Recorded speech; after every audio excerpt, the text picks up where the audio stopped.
This month on 219 West, they're calling it the new HIV, the fight against hepatitis B. Hepatitis is, much like HIV, is stigmatized.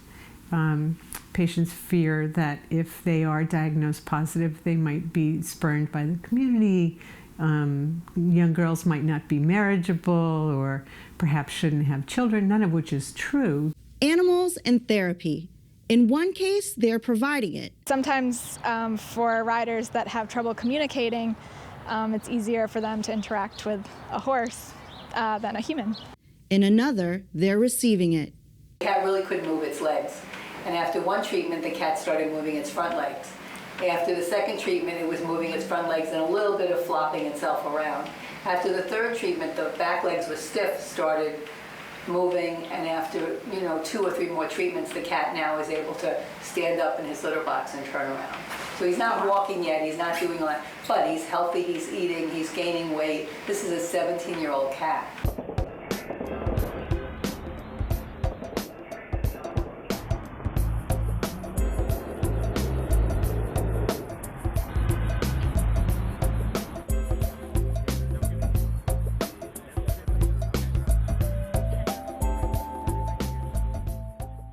Welcome to 219 West. I'm Natalie Abruzzo. And I'm Melissa Stumpf.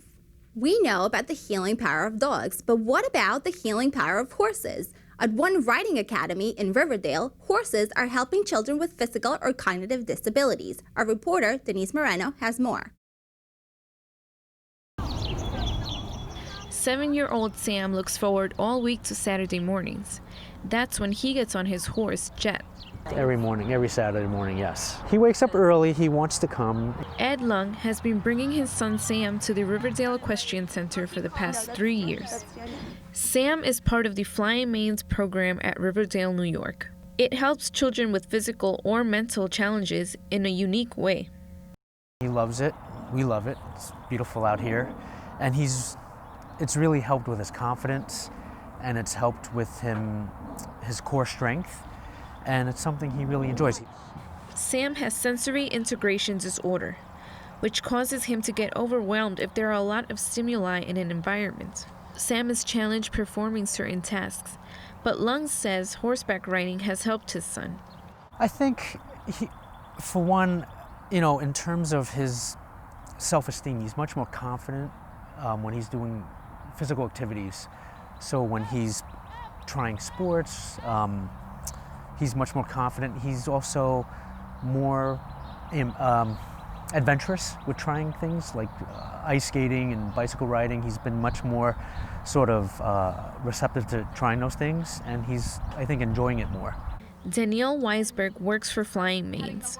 She says horseback riding is a distinctive therapeutic technique. Sometimes horses are sort of used like a bridge between a rider and a therapist, like an instructor. Also, just sometimes for riders that have trouble communicating, it's easier for them to interact with a horse than a human. And I think it's probably more exciting for someone to be out riding a horse than in a doctor's office or a therapist's office. Horseback riding lessons at Flying Manes are taught by certified instructors from the Professional Association of Therapeutic Horsemanship. The horses are chosen according to the children's size and abilities. Children 4 or older can enroll the program and pay $900 for a 12-week term. Medical insurance does not cover the sessions, which makes financial sacrifice more meaningful. Laura Shannon is a riding instructor at Flying Manes and has seen children grow emotionally throughout the program. She says that horses play an immense role and are very attached to the children. The horses have a strong bond with the kids, and they're a huge part of the therapy. They're very sensitive animals, so they tend to sense things about the kids and what the kids need. So a lot of the ponies that we have in our program, when they're riding in Riverdale standard lessons, they might behave completely differently. But in our lessons, they know that our kids need them to be quiet, they need them to be steady, and they behave that way. Max has cerebral palsy, so he has tightness in his hips and his legs. and weakness in his core. So we had heard that therapeutic riding would be really a great thing for him physically. Harriet Borovic is another parent who decided to use horseback riding therapy for her 10-year-old child, Max. Trot. The trot, yeah, okay. A trot is running. It's running. It's just different, you know. It's fun. It's sort of physical therapy disguised as something really fun.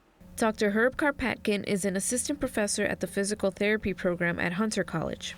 He says therapeutic riding is a subset of therapy and can help patients with physical disabilities. Therapeutic riding, if for somebody who's sedentary, is a very good idea. It's going to get their body moving. It's going to make them use their muscles, use their balance, use their flexibility. It's going to strengthen their core.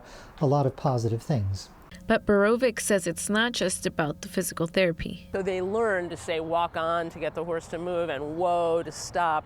But there's also games and things that they play. So there's sort of so Max has really responded to the level of competition.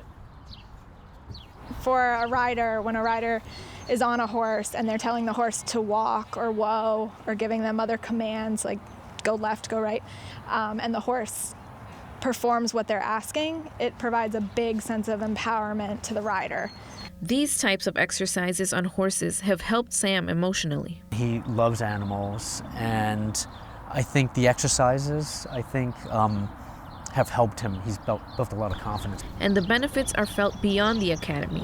Talks a lot about it with his friends at school. So it's a very unique experience, and he likes sharing that with his friends. He's very proud of it. But the therapy and strong bonds with horses aren't the only outcomes of the program for parents and children. It's a really gentle and sweet environment. So that's also why we love coming here. We've developed a lot of friendships. For 219 West, I'm Denise Moreno. That's what an animal can do for people, but what if an animal needs therapy? Let's see how far some pet owners will go for the sake of their four-legged friends.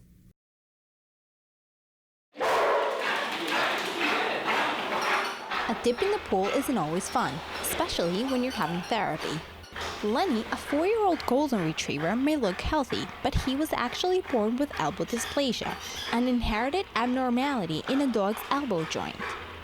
He has already had 2 surgeries at the cost of thousands of dollars. 2 years ago, their owners, Catherine and Luca Pizzaroni, started taking him and Tristan to hydrotherapy. They paid $95 per each half-hour session. That's $285 a week. Tristan, who swims for fun, costs an additional $90.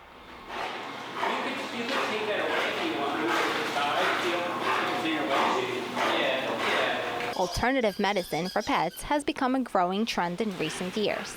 Hydrotherapy helps Lenny strengthen his muscles and improve joint function. The water increases relaxation without the stress of weight bearing. He was on 6 painkillers a day, and he has been off painkillers for more than 2 years. It's expensive, but it's totally worth the money because, when we had the surgery with Lenny in Philadelphia, they told us that the only reason he's in such good shape, he's 4 years old, and he was born with a very bad case of elbow dysplasia, and he would probably by now be unable to walk had it not been for hydrotherapy. Hydrotherapy has been used for centuries on racehorses. It's fairly new for dogs. Water for Dogs is the only place in the tri-state area with a pool available for all legged friends. Alternative medicine for pets has become a growing trend in recent years. If pet owners get massages, acupuncture, homeopathic, and chiropractic care, then why can their pets be treated to the same luxury? How beneficial is hydrotherapy for pets? I think it's very beneficial. It's a gentle yet very effective exercise that the animals enjoy. So there's many levels of benefit that go with it. Now we have the underwater treadmills. Jean-Marie Cooper specializes in hydrotherapy and rehabilitation for canines. She's seen the growth in hydrotherapy in the past 12 years. In the 90s, it was, just manual massage and swimming. People were, realizing the benefits of swimming for dogs. But these therapies are not cheap. The American Pet Products Association estimates that Americans will spend more than $15 billion on healthcare. both traditional and alternative.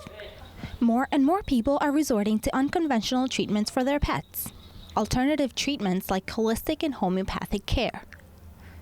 Dr. Jill Elliott employs these forms of treatments in her practice. Chiropractic care and cold laser treatments are some of the methods that she uses for some of her patients. She says employing these can make a major difference. The cat really couldn't move its legs, and after one treatment, the cat started moving its front legs. After the second treatment, it was moving its front legs and a little bit of flopping itself around. After the third treatment, the back legs were stiff, started moving, and after 2 or 3 more treatments, the cat now is able to stand up in his litter box and turn around. So he's not walking yet, he's not doing a lot, but he's healthy, he's eating, he's gaining weight. This is a 17-year-old cat. The fees for her services range from $99 for her first consult to $75 per chiropractic treatment to even $395 for homeopathic care. They're in your heart, they get under your skin, you sleep with them, they're your best friends sometimes in days of when you're lonely, there they are, so they provide so much love to a person that I can certainly understand giving back or wanting to help them if they're in pain or suffering or in discomfort. So I think anybody can understand that. Now financially, like I said, everybody has a different threshold for what they would and wouldn't do.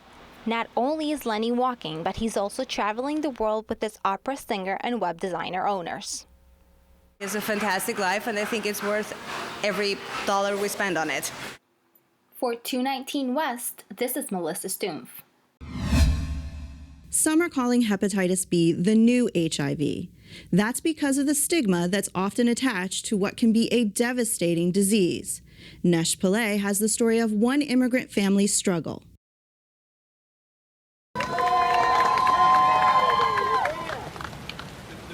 A group of strangers beneath a group of umbrellas are gathering on the stairs of City Hall for a common cause: to fight hepatitis B.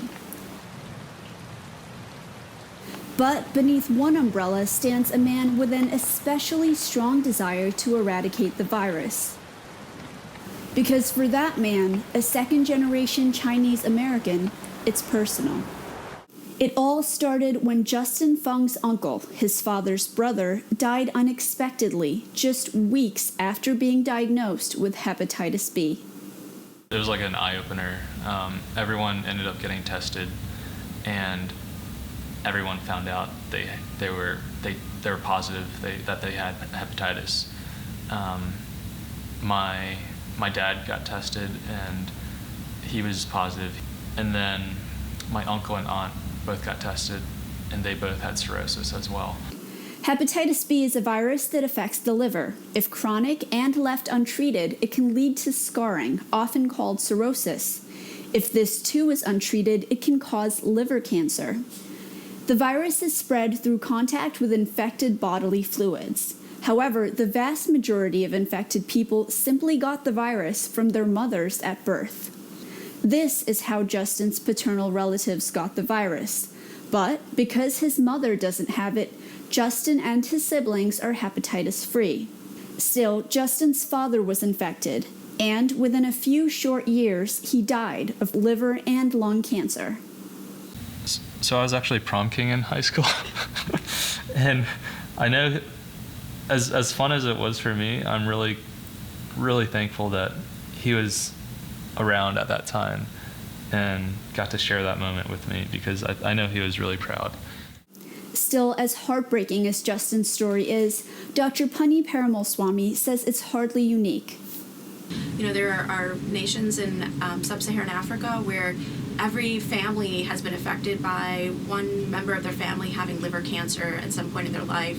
But I don't think there's a really great understanding of linking that liver cancer going back to hepatitis B virus in a lot of these communities. In fact, the CDC estimates that almost 800,000 people die every year from complications related to the virus.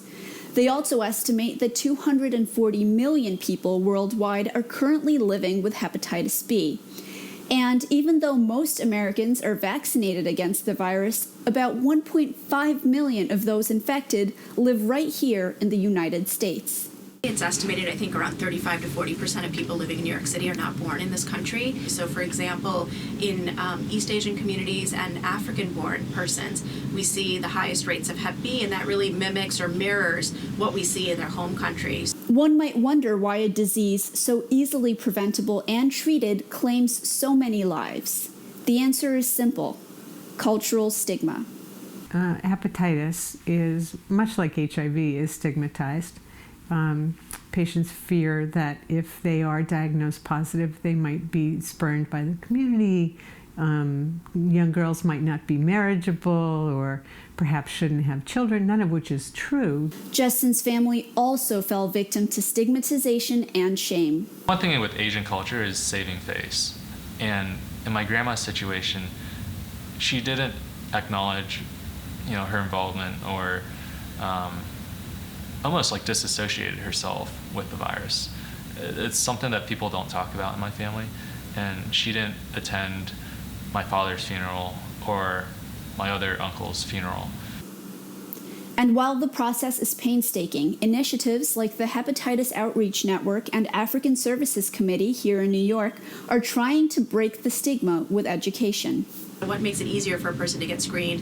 What makes it more difficult? And if we understand those factors, then we can really design a targeted intervention to try to make it easier so that everybody who's at risk gets screened. Along with education, these initiatives also provide free testing and access to low-cost care. In the last 18 months, we screened over 2,000 patients. We knew that if we were testing for HIV, we had a good opportunity to bring in some of the most at-risk populations for viral hepatitis as well. So it made sense to integrate hepatitis testing with HIV testing. And now, in fact, we do more hepatitis testing than HIV testing. While those numbers are encouraging, many more people still need to be tested. So Justin will continue hepatitis outreach till his story is not a common one, at as many events as it takes, no matter how much it rains. For 219 West, this is Nesh Pillay. Coming up, a passion for art and music. You're never too young or too old.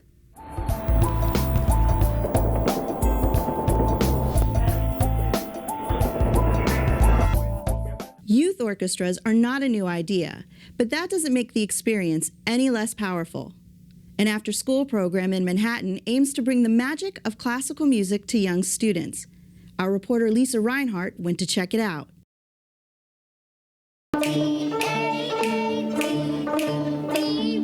In this definition at the top, it says beat, the pulse of music. This is the sound of learning. 1, 2, ready, go. It's the Youth Orchestra of St. Luke's, an after-school music immersion program launched by the Orchestra of St. Luke's, and it's a new approach to music education for the 39-year-old orchestra. So new, in fact, the music stands haven't even arrived yet. So we talked to schools around here, and we simultaneously were looking outward into the world of music education and saying what's new, what's exciting, and what's working. According to several studies, what's working is a consistent exposure to music that's disciplined and fun. 1, 2, 3, 4, 5, 6, 7, 8, 9, 10, 11, 12. That's actually really hard to do. After a year of preparation, Education Director Jennifer Kessler visited local public schools to find interested students. We saw Jennifer with this violin, and I was so interested. I told my mom, can I look at that? Or maybe can I go? 4 days a week, the children meet here at the Police Athletic League for 2 to 3 hours of musical games, listening exercises, and their favorite thing, learning how to play their very own instrument. Double bass, I need you in the middle, baby. It takes a lot of discipline. It takes a lot of patience. It takes a lot of focus. And this is helping them develop these things that they might not necessarily be getting. It also takes a dedication to arts education. Well, the provision of music education in public schools has been pretty patchy since the 1970s. There was a kind of whole-scale reduction of the arts at that time, and that's actually the time that Orchestra of St. Luke's started to do arts and education programs. It started, in fact, as an orchestra because it did free education concerts. And 2 years ago, for the first time in its history, the orchestra got its own home at the Dimena Center, a state-of-the-art performance and rehearsal space on Manhattan's far west side. The children in the youth orchestra come from the same neighborhood. Everyone step up. And even though luxury condominiums have sprouted in the area like weeds, local schools are struggling, and there's desperate need for good after-school programs. And it's really not a very big distance between their schools, the Dimena Center, and Carnegie Hall, where we play. So, the idea is to really give people a sort of portal into classical music. But the kids sometimes have less lofty ideas. It's been challenging to balance what we think will work with what they actually want to learn. In our generation right now, where kids are so TV'd out and computer games, it's interesting how they can focus on that so easily and for a long period of time, but then when it comes to other things, it's really hard for them.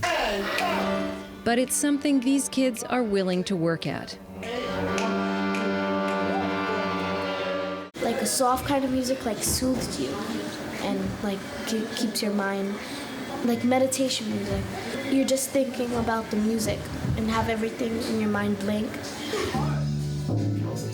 Excellent, good. We have very special guests here today. It's our future members, in fact, our present members of the Youth Orchestra of St. Luke's, sitting right here in the front row. A free youth orchestra is a big commitment for St. Luke's. Most of its $600,000 education budget already goes towards the free concerts it's provided for decades. But that could change if others react like the mother of this young violist. I would have never known that this would have been it. I mean, I would put him in everything, karate, whichever, but I mean, I always known that he was into music, but I would have never guessed. And the kids are learning much more than music. They're learning cooperation, patience, and how to listen. Rest. Rest.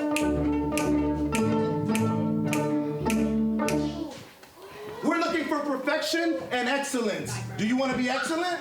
Or do you want to be an okay group? Well, let's do it without a mistake. This isn't about training, millions of professional musicians. This is about training people to do something that they can love and they can listen to and they can participate in some way. On that score, the Youth Orchestra of St. Luke's has already succeeded.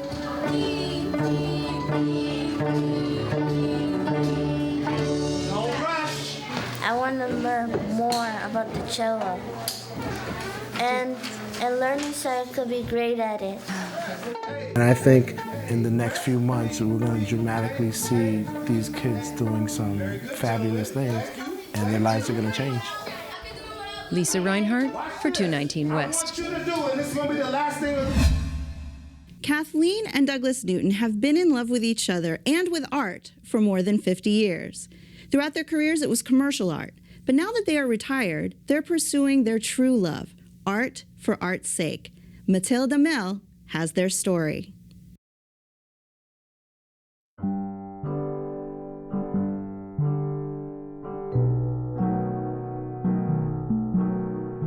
So I started painting as a child, and I guess I just was always drawing like so many kids, but there was a free art school run by the Seattle Art Museum, and I started going every Saturday morning.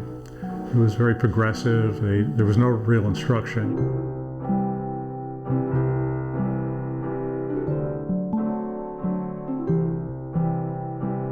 I didn't really do that much art before I went away to college. I don't know how I ever got to college because my background was really not very experienced with art and culture and stuff like that. I used to draw pictures of movie stars, when I was in high school. And art, painting, became a big part of their lives. They're a couple of artists, an artist couple, a husband and a wife who share the same passion. I don't know. I think a lot of what makes art painting interesting is the things you can't talk about. Just the purely visual aspects of it. They're very hard to put into words. Kathleen and Douglas Newton have been painting for more than 5 decades. Their different styles have evolved, from painting Los Angeles in misty light, surrealism to still life for Douglas, playing with translucency and reflection of light on candy wrappers. The whole process of doing a still life is, first you kind of need an idea, some kind of idea of what it's going to be or what the color scheme will be, and I'll just sit in a chair and do little thumbnails of something. And then when I think I'm onto something, I'll get some props, get some tissue paper, get some backgrounds, whatever, start playing with the light. The light is almost everything. For Kathleen, it was a move from sculpture to painting, to realism. I sometimes work from life and have people pose for me, but usually I work from photographs because I like to catch a spontaneous movement or expression, or to catch people when they're unawares of being looked at. Over the years, they improved their technique and produced high-quality art. But as good as their work might be, it wasn't enough for them to make a living at it. Douglas and Kathleen got married in 1969. Soon, they had a growing family. They need money to keep going. They went to work in advertising. For Douglas, a 40-year career. It was art, but not what he started out to do. No, I never tried to live off my art because I just wasn't famous enough, And also I had a family, I had 2 children, so I had to work a regular job. No, I did it for the love of it and the fun of showing and occasionally selling. But no, I never dreamt I'd make a living at it. Kathleen devoted herself to being a mom, bring up her children. She went back to school to get a master's degree to teach English as a second language. The job didn't offer her much time to spend on her painting, but this June, she retired. It's piling up in my studio, and I'd really like to sell it. I'd like to have shows and have the exposure. It's more fulfilling that way. Although I probably would do it even if, I didn't sell that much, because it's really kind of a healing thing for me. It's kind of a centering thing. It kind of it helps my feeling of well-being. I just really need to do it. Kathleen and Douglas are members of SONIA, South of the Navy Yard Artists, a nonprofit organization helping Brooklyn-based artists. Last May, it organized an open studio tour and people were able to enjoy their work. Now in their 70s and retired, Douglas and Kathleen hope to embark on a new journey. Douglas is still painting for fun. Kathleen plans to spend more time painting and getting her work shown. But there are many challenges ahead. Her age is one concern. There's an emphasis on, new young artists coming up, and I don't know if people feel that when you're in art school or you graduate from art school that your future is determined, that you know exactly how you're going to be working for the rest of your life. The kind of. So I'm always grateful when I see stories about artists who become recognized, later in life, because I'm certainly not young anymore, and my work has changed over the years. For 219 West, I'm Matilda Mel. That's it for this month's edition of 219 West. Thank you for joining us. I'm Natalie Abruzzo. And I'm Melissa Stumpf. We'll be back next month with more stories from the 5 boroughs and beyond.